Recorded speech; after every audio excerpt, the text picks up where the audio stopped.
It's 8:45 na po at tayo ay mag-start na sa ating panibagong topic for tonight. Second to the last minor prophet sa katauhan po ni Zechariah. Kaya ito po ang ating tatalakayin ngayon. Ay share ko lang ho ang screen ko sa inyo. Yan.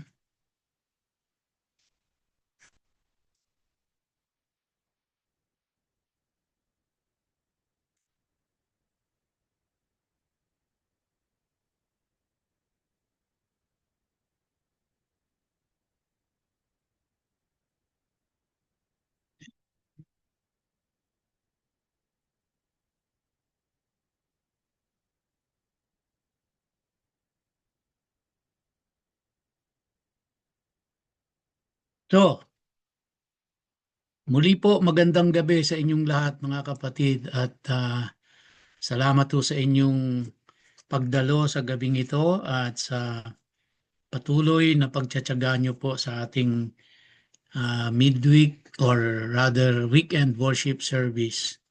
Salamat po sa inyong lahat. Tayo po ay saglit na manalangin. Aming Ama at aming Diyos na makapangyarihan sa lahat, lumalapit po kami sa iyo sa mga oras na ito ng buong puso at buong pagpapakumbaba. Una po sa lahat, kami ay nagpapasalamat na kami ay binigyan mo ng buhay at kalakasan sa araw na ito. Salamat sa lahat ng pagpapala na aming tinanggap at patuloy na tinatangkilik na nanggaling sa iyo. Salamat sa pag-iingat mo sa amin, sa ng aming mga mahal sa buhay. At patuloy naming idinadalangin si Pastor Ed at ang kanyang buong pamilya na kasalukuyan ay bumibiyahe papunta ng Auckland. Ingatan mo po sila at makarating sila sa kanilang pupuntahan ng ligtas at mapayapa. At salamat din, Panginoon, sa aking mga kapatiran na dumadalo ngayong gabi. Hilihiling po namin na buksan mo ang aming mga isipan, bigyan kami ng kaliwanagan at nawa ay aming pong maintindihan ang aming pag-aaralan sa gabing ito. Tulungan mo po kaming lahat, tulungan mo po ako na tagapagpaliwanag sa gabing ito. Pagpalain mo po ang bawat tahanan ng bawat isa sa amin na nire-represent sa ang bawat pamilya namin. Salamat po aming Diyos, sa iyo po ang papuri at pagsamba sa pangalan ni Yeshua. Amen and amen. So as you can see on the screen, ang ating pong tatalakaying minor prophet ngayong gabi ay si Zechariah. At ang ibig sabihin po ng pangalan na Zechariah ay Yahweh has remembered. So kaya tamang-tama po sa tema ng ating tatalakayin po ngayong gabi, no? So yun po yung pinaka-overall theme ng Book of Zechariah. Yahweh has remembered. At ito ay bilang pagpapaalala na rin sa mga ano po, sa mga Hudyo na hindi nakakalimot ang Panginoon. At nawa ito ay magpaalala rin sa atin na ang Diyos ay hindi po nakakalimot, no? Si Zechariah po ay nag-prophesy during the time when the Jewish people were returning to Jerusalem following their exile in Babylon. So yung nakaraan natin, tinalakay natin yung kay Haggai, no? So galing sila ng Babylon, they were exiled for 70 years and then tapos pabalik na sila. Kaya imagine nyo po, no, na under captivity sila for 70 years. And then finally, makakabalik na sila sa kanilang bayan. So siguro po halo-halo ang emotion dito, pero generally excited sila. Kasi maaring sa kanila pong pagtingin ay ito na yung katuparan ng pangako ng Diyos sa kanila, no?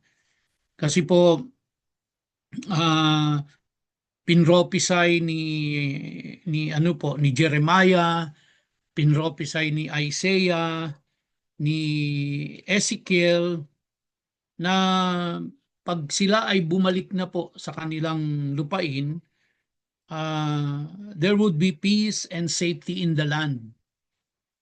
And the kingdom would be united, and eventually the people will be devoted to Yahweh. No? At inaasahan po nila dahil nga excited sila at 70 years, no? Imagine 70 years in captivity. Finally, makakabalik na sila sa kanilang bayan. So, may expectation po sila dito na darating na yung Messiah at i-establish niya na yung kanyang paghahari. Kaya excited do sila dito kasi pinropisay ni Jeremiah, ni Isaiah, ni Ezekiel yung pagdating ng Messiah. Pero ito ay hindi naganap sa panahon nila. Actually, ito po ang isa sa mga dahilan kung bakit ang mga Hudyo ay hindi po naniniwala na si Jesus Christ ang Messiah. Kasi nung dumating po si Jesus Christ, ine-expect nila na i-fulfill niya kung ano yung pinropisay doon po sa Old Testament. Pero hindi po nangyari yun. No? Hindi nila nakita na nag-reign si Jesus Christ, hindi nila nakita na muling na unite ang buong Israel. So, kaya yan po yung dahilan kung bakit hindi sila naniniwala na si Jesus Christ ang Messiah. Kasi ang ine-expect nila, kung sinasabi po nila, kung si Jesus Christ yung Messiah, dapat nung time na nandito siya, nag-prosper ang Israel, na unite yung 12 kingdom, yung 12 tribes, at magiging powerful na naman sila as a nation at magre-reign yung Messiah. Pero hindi po nangyari yun. Kaya sinasabi po ng mga Hudyo kahit hanggang ngayon na hindi Messiah si Jesus Christ kasi hindi niya naman na-fulfill yung sinasabi doon sa mga prophecy, which of course ang sinasabi naman ni Ezekiel, ni Jeremiah, ni Isaiah, yung pong prophecy na yon ay na siya ay maghahari, may mga stages no. So kaya yung pagpunta pa lang ni Jesus Christ dito is just the beginning of the fulfillment nung prophecy na yon. So hindi po nila pinaniniwalaan yung second coming, yung pagbabalik ni Jesus Christ. Kaya until now, they are still waiting for the Messiah. So yan po isa sa mga dahilan kung ba't hindi sila naniniwala kay Jesus Christ that He is the Messiah, because in their eyes, He did not fulfill what was prophesied by Jeremiah, Ezekiel, and Isaiah. Kaya they are in doubt, no? Although dumadami na rin po yung mga Messianic Jew na naniniwala na talaga na si Jesus Christ yung Messiah at alam nila na meron sa second coming. So kaya this was the disappointing and anticlimactic situation at the time of Zechariah's prophecies, no? However, Zechariah comforts those discouraged by present circumstances at inassure sila ni Zechariah that they will soon rejoice. No, ito po ay mababasa natin sa Zechariah chapter 4 verse 10. Dahil Yahweh has remembered His promises, hindi nakakalimot sa pangako ang Diyos. So according to Zechariah, those prophecies were just in the beginning stage of in the beginning stages of fulfillment. So um, along with the prophet Haggai, um, medyo magka-contemporary po itong dalawa na ito no. Zechariah actually together with Haggai admonishes the people to reconstruct the temple in Jerusalem. Sa natutunan natin kay Haggai, in-stop nila yon no. They naging busy sila sa sarili nilang mga tahanan, sa sarili nilang mga personal nilang gawain na napabayaan nila yung pong templo, which is alam naman natin yun yung sentro kumbaga ng ministry nila. So titingnan natin parang dahil pinabayaan nila ang templo, pinabayaan na rin nila ang ministry nila. Kasi yun ang sentro ng ministry nila eh. So pinabayaan na nila yon no. Kaya si Zechariah, si Haggai, ine-encourage sila na ituloy yung pong pagtatayo ng templo. Now, ito pong Zechariah, kung nabasa niyo po in advance, there are 14 chapters lang naman dito. And the book is bakit ayaw lumipat? Ayan. So ito pong book na ito ay divided into two, no? So historically, si Zechariah po ay nag-prophesy during 520 to 518 BC, no? Yung pagbalik nila from Babylon to Jerusalem. Kaya yun nga po, as I have said, excited sila pero they face discouragement kasi nga parang hindi nangyayari yung sinasabi nila Jeremiah, hindi nangyayari yung sinasabi nila Isaiah ni Ezekiel, no?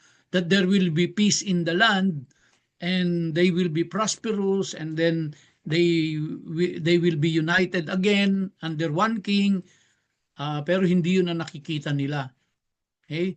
So God calls them to rebuild and remember His covenant. So tuloy lang tayo nyo yung templo kasi yan ang sentro. Doon sila imimit ni Lord eh. Doon nila ipe-perform lahat ng mga sacrifices nila para makalapit sila sa Diyos eh. At ang sabi ng Diyos sa kanila, no? Return to me and I will return to you. So which means itong mga taong ito ay para bang tumalikod na sa Panginoon. Tinalikuran na ang Diyos. The fact na wala yung templo, in-stop nila ang pagtatayo. So parang inabandon na rin nila ang ministry nila. Kaya ang sabi ng Diyos sa kanila, sa Zechariah 1:3, return to me and I will return to you. Now let's look at the structure of Zechariah. Yung chapters 1 to 8 po, no, nahahati ito sa dalawang bahagi eh. Yung chapters 1 to 8, nagkaroon ng night visions. Total of 8, no? Total of 8 visions. At ito pong mga visions na ito was given to serve as an encouragement to them. Kasi nga, medyo discouraged yung mga tao eh. Dahil hindi nila na yung ine-expect nila, hindi yun yung nakikita nila, no? And then yung chapters 9 to 14 po is ano po ito, messianic prophecies, no? Which is their future hope, no? It consists of oracles and prophecies. So ang theme ng Zechariah ay God has remembered this covenant.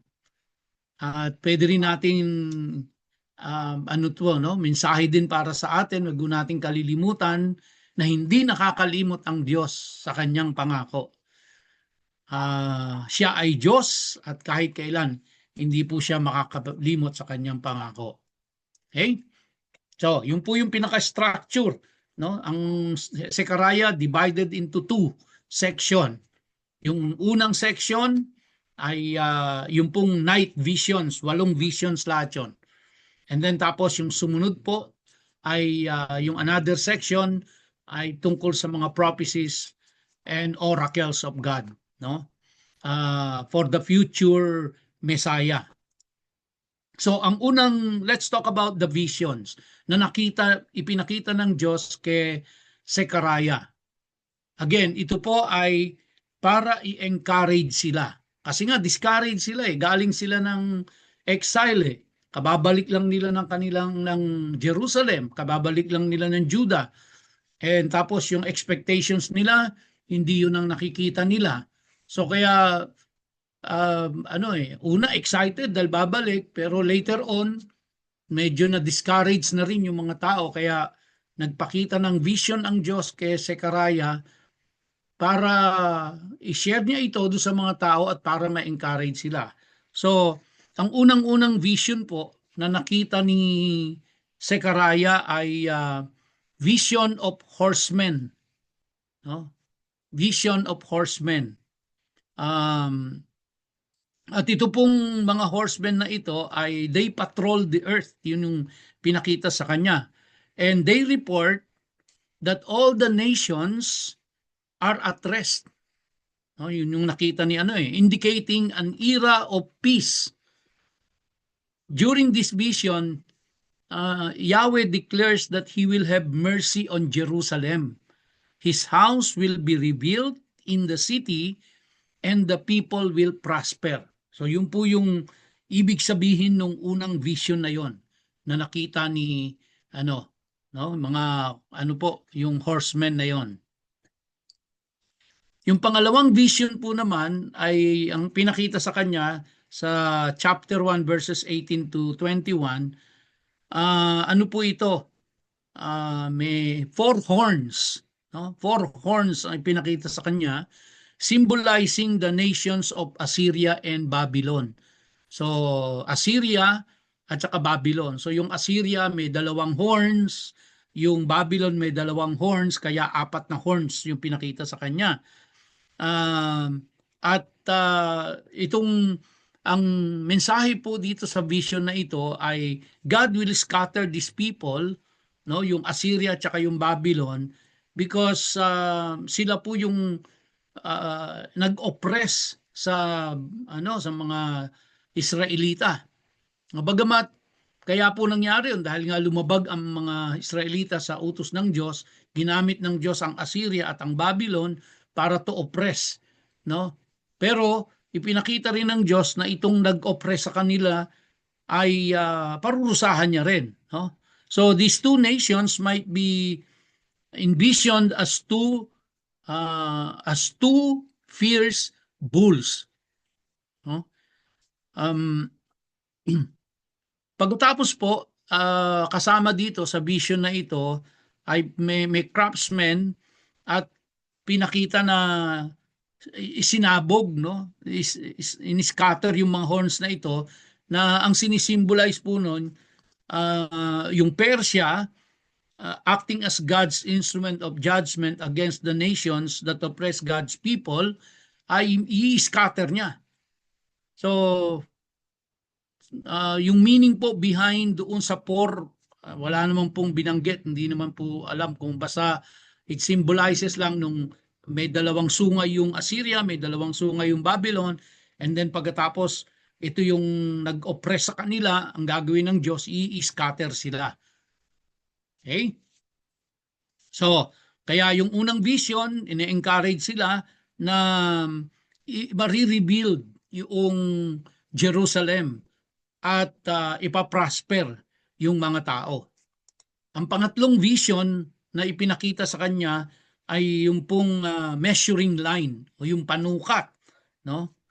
Which symbolizes the future expansion of Jerusalem. Yun po yung sinisimbolize nung measuring line na yon na makikita natin sa Zechariah chapter 2, no? Na God promises to dwell among the people and declares that many nations will turn to Him, no, and become His people. So yun po yung third vision. Pang-apat na vision, ang ipinakita naman po diyan si Joshua the high priest, no, iba pong Joshua to, hindi ito yung pumalit kay Moses. Siya po yung high priest sa Zechariah chapter 3 naman. At ang ipinakita po dito, si Joshua the high priest was standing before the angel of Yahweh in filthy garments. Oh, at pinakita rin po doon, while wearing these filthy garments, Satan was accusing him. So, doon po sa fourth vision na yan, Yahweh rebukes Satan and commands that Joshua's filthy garments be removed. So, alisin yung filthy garments ni Joshua na yon bilang high priest. Alam naman natin na kung gaano ka elaborate yung garments ng isang high priest. Pero dito sa vision na ito, pinakita na parang ano siya nanlilimahid siya, pangit, madumi yung damit niya, no? At ina-accuse siya ni Satan. So, ginawa po diyan ay pinatanggal, no? Yung filthy garments na yon, at ang sinisimbolize noon ay removal of sin. No? Alam naman natin na yung high priest, siya yung he is the one representing the people to God. No? So pagkatapos po noon, Joshua is then clothed in clean garments. Ano naman po yon? Symbolizing God's forgiveness. So the angel admonishes Joshua to walk in God's ways and promises to send the branch to the people. Yan, mababasa po natin yan. Yung word na branch. Sino po yung branch na tinutukoy dyan? Wala pong iba kundi ang Panginoong Jesucristo ang Mesaya. Yung po yung tinatawag diyan sa Zechariah na branch. And then, the fifth vision, ang nakita po doon is lampstand and olive trees, no? In the fifth vision.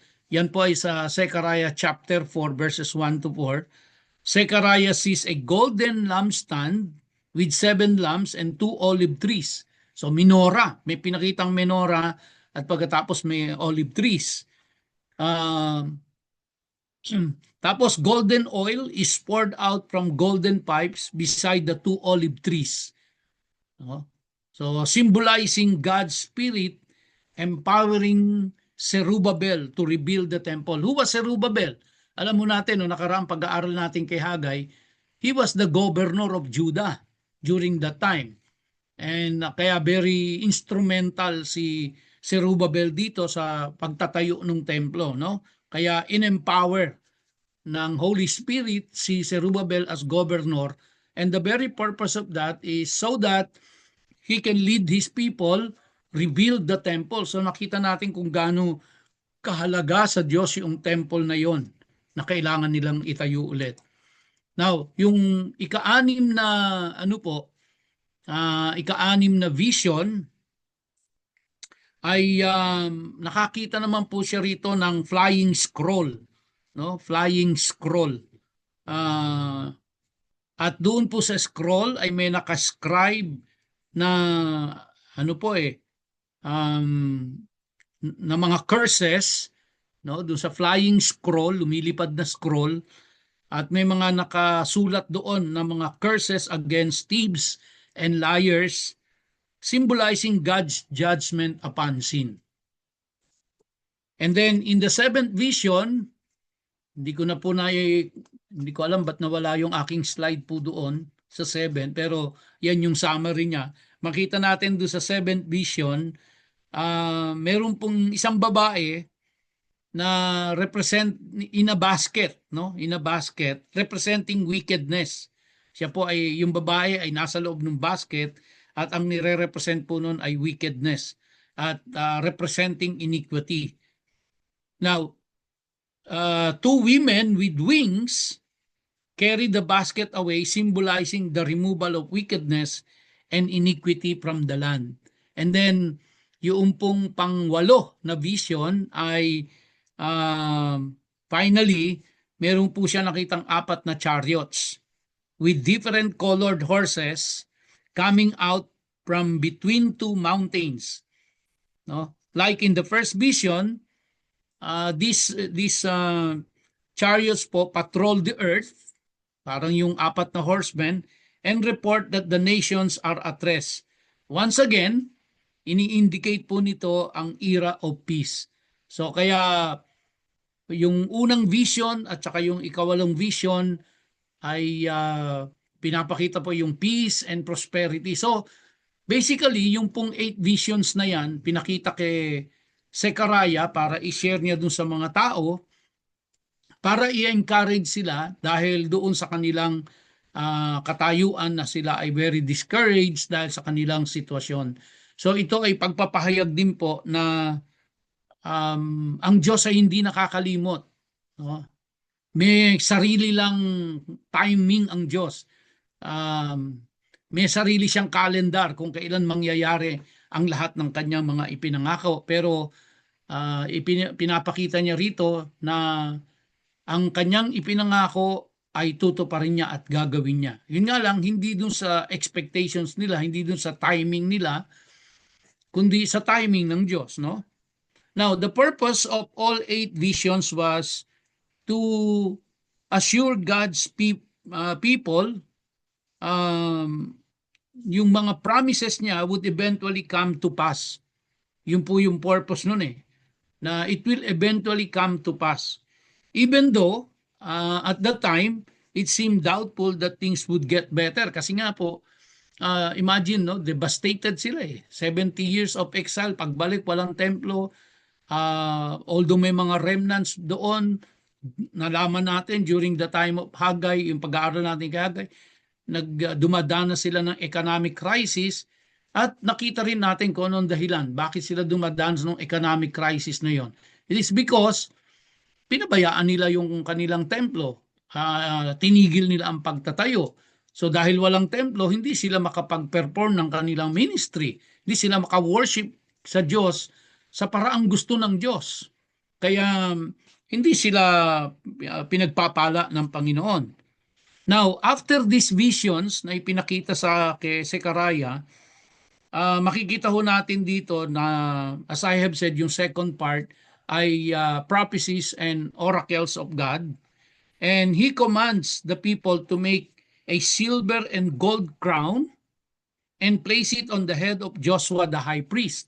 Sabi po doon sa Zechariah 6, verses 11 to 13, take from them silver and gold and make a crown and set it on the head of Joshua the son of Jehozadak the high priest, and say to him, thus says the Lord of hosts, behold, the man whose name is the bronze, no? Behold, the man whose name is the bronze, referring to Jesus Christ, the Messiah, for he shall branch out from his place, and he shall build the temple of the Lord. It is he who shall build the temple of the Lord, and shall bear royal honor, and shall sit and rule on his throne, and there shall be a priest on his throne, and the counsel of peace shall be between them both. Okay? So, kaya dito po sa book of Zechariah, makikita ho natin dito that the Messiah is being foreshadowed, no? Yung binanggit na the branch, a priest on his throne. It is basically referring to Jesus Christ. Okay? So, kaya yung branch po doon sa sa Zechariah, ang tinutukoy po nun si Jesus Christ. Okay? In Zechariah chapter 9 verse 9, binanggit din po doon at makikita rin po natin sa Matthew 21 verse 5 na yung king, which is actually the branch, he will be riding on a donkey. At it was fulfilled by the Lord Jesus Christ. No? So, ganun pa man po, hindi pa rin sila naniniwala na si Jesus Christ ang Messiah. Hindi sila naniniwala na si Jesus Christ yung tinutukoy na branch. Kasi nga, ang isip po nila, kung siya yung Messiah, ang isip nila, dapat nung oras na yon na-unite na yung buong Israel, yung 12 tribes, nag-prosper na sila, naging makapangyarihan ulit sila. Merong peace, merong prosperity, pero hindi po nangyari. Pero kasi magaganap lang ho yun sa second coming, hindi dun sa first coming niya. No? And sa Zechariah 11 verse 12 to 30, binanggit din po yon tungkol sa 30 pieces of silver. And also, sa Zechariah 12:10, they will look on me, the one they pierce, yung kanilang ipinako, no? So, kaya po si Zechariah concludes the symbolic action by announcing that the arrival of this messianic kingdom was actually dependent upon the people obeying God. Sabi po doon sa Zechariah 6:15, and this shall come to pass if you will diligently obey the voice of the Lord your God. Ulitin ko po yun. Sabi sa Zechariah 6:15, and this shall come to pass. Alin po yun? Yung mga promises ng Diyos na yun. Yung pagdating ng Messiah, yung pag-restore sa kanila, yung magiging prosperous ulit sila, magiging powerful ulit sila, mayunion na yung 12 tribes, no? Pero ang sabi po doon, it will come to pass. Yung mga promises na yung Diyos na yun, ito po yung condition, if you will diligently obey the voice of the Lord your God. So, after this, Zechariah admonishes the people to pursue sincere obedience. So, yun po yung ni Zechariah, sumunod. So, makita natin from the first prophet na pinag-aralan natin, nasa second to the last na tayo. Ano pa rin po ang theme na makikita natin? Obedience, obedience, obedience, no? He urges them to show kindness, justice, and mercy, and to stop oppressing each other. No? Now, yun po yung encouragement sa kanila. He also speaks of the blessing for Jerusalem if the people follow God's way with sincerity. So yan po yung themes and theology na makikita natin dito sa Book of Zechariah, no? Yan. Kaya sabi ng Diyos sa kanila, sabi ni Zechariah sa kanila, show kindness, show justice, show mercy. Yan po yung encouragement sa kanila. So, this brings us to the second section of the book, which consists of an oracles and prophecies concerning the coming messianic kingdom. Tingnan ko lang anong oras na. Baka sobra na ako. Okay?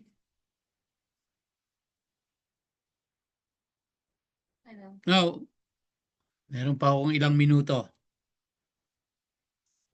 In Zechariah chapter 12, verse 10, it says, and I will pour out on the house of David and the inhabitants of Jerusalem a spirit of grace and pleas for mercy, so that when they look on me, on him whom they have pierced, they shall mourn for him as one mourns for an only child, and weep bitterly over him as one weeps over firstborn.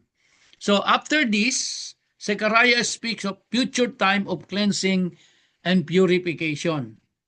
Yung mga false prophets and idols will be eliminated from the land. So the book actually concludes with a vision of the New Jerusalem where Yahweh establishes His reign over all the earth. Sabi po sa Zechariah 14 verse 9, and the Lord will be king over all the earth. On that day, the Lord will be one and His name one. Okay? So, ano pong application for us sa panahon natin ngayon? Hope in God's promises. Napakarami pong pangako ang Diyos sa kanyang mga salita at yan po ang ating pag-asa. Ganun din sila Meron silang mga prophets, may mga promises ang Diyos sa kanila and that's their hope. Dahil hindi naman tao yun nangako, Diyos po yun nangako no. Kaya diyan lang sila huhugot ng lakas sa mga oras ng kanila pong discouragement, no? So, kaya dadating po yung time, totoong mangyayari yon na si Jesus Christ po ay maghahari. No? Mapalad po tayo dahil biniyayaan tayo ng Diyos ng pananampalataya at pangunawa at naniniwala tayo na si Jesus Christ is the future King, magbabalik ulit siya. Ang mga Hudyo sa mga oras na ito, hindi sila naniniwala na siya yung Messiah kasi hindi niya na-fulfill sa tingin nila, no? Hindi niya na-fulfill. Pero kasi ipupulfill ni Jesus Christ yon sa second coming pa, hindi doon sa first coming niya. So when this future kingdom arrives, sabi po sa atin sa Bible, the nations will come to Jerusalem to worship Yahweh and celebrate Sukkot. Alam niyo po ba yon? No? Yung ating mga papraktisin, yung ating gagawin na 7 feasts of the Lord, ibabalik ko ng Diyos yan eh. Kaya kumbaga tayo po ay nagre-rehearse na para doon, no? So, kaya mga bansa pupunta po sa Jerusalem to celebrate Sukkot, where ito po yung festival where the Torah is read before all the people. Ano pa po? So, let us all believe na ang ating Panginoong Jesucristo will be king over all the earth at mangyayari po yan according kay Sekaraya. And habang iniintay po natin, mga kapatid, yung muling pagbabalik ng Panginoong Jesucristo, then we are encouraged to live as kingdom citizens. So, naririnig na ho natin ito no? Na we have to live as kingdom citizens. Our citizenship is in heaven, ika nga, and we have to live that kind of life. No? So, according to Zechariah, Yahweh has remembered His promises concerning the Messianic kingdom.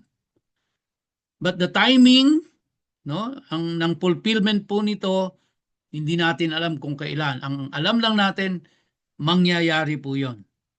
No? It will come to pass. So, ang book of Zechariah po ay ine-encourage tayo na pagtiwalaan natin ang mga pangako ng Diyos na ito ay mangyayari.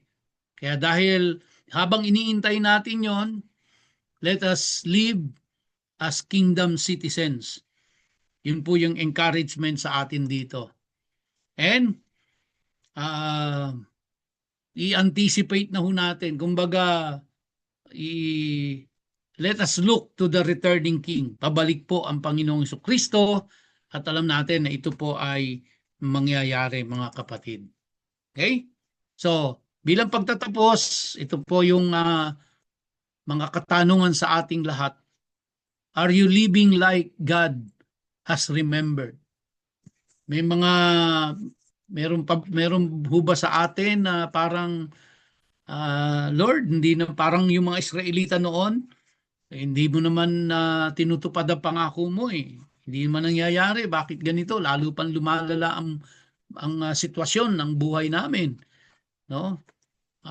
Mukhang hindi naman totoo na tutuparin ng Diyos ang kanyang pangako. Well, I hope at this point in time ay wala ho sa atin nag-aagam-agam, nag-aalinlangan, na parang mga Hudyo na hindi naniniwala na si Jesus Christ ay siya yung Messiah.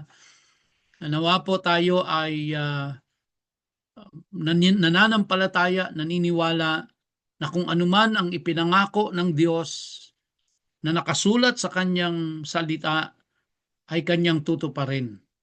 At yung pong pinangako niya na siya ay muling magbabalik.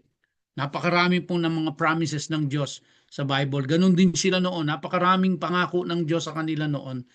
Kaya lang, yun nga, para bang ang tingin nila, hindi gagawin ng Diyos, tingin nila nakalimot na ng Diyos, so they have to be reminded, no? So, pangalawang question po sa atin, how are you practicing justice and truth in our own small way? No? And, of course, last question would be, are you preparing for the Messiah's return, mga kapatid? Tayo po ba ay nakahanda anumang oras bumalik ang Panginoong Kristo? Tayo po ba ay nakahanda sa kanyang pagbabalik? Sabi po sa Revelation chapter 1 verse 7, "Behold, he is coming with the clouds, and every eye will see him, even those who pierce him, and all the tribes of the earth will wail on account of him. Even so, Amen." So, undoubtedly, from the perspective of the New Testament authors, Yeshua or si Jesus Christ is the fierce one of Zechariah 12:10, mga kapatid. So, nawa po ay na-encourage tayo ngayong gabi na ang Panginoong Kristo o ang ating Diyos Amang nasa langit ay hindi po nakakalimot sa kanyang mga ipinangako, and for sure, tutuparin niya po kung ano ang ipinangako niya sa atin. Just continue reading the Bible para ma-refresh tayo kung ano yung mga promises ni Lord na nandoon, lalo na yung mga applicable sa atin na hindi lang pang Hudyo kundi para din sa atin, at para ma-refresh tayo doon, and let us be reminded na hindi nakakalimutan ng Diyos yon, at tutuparin niya kung ano yung kanyang ipinangako. Tayo po ay magsara sa panalangin.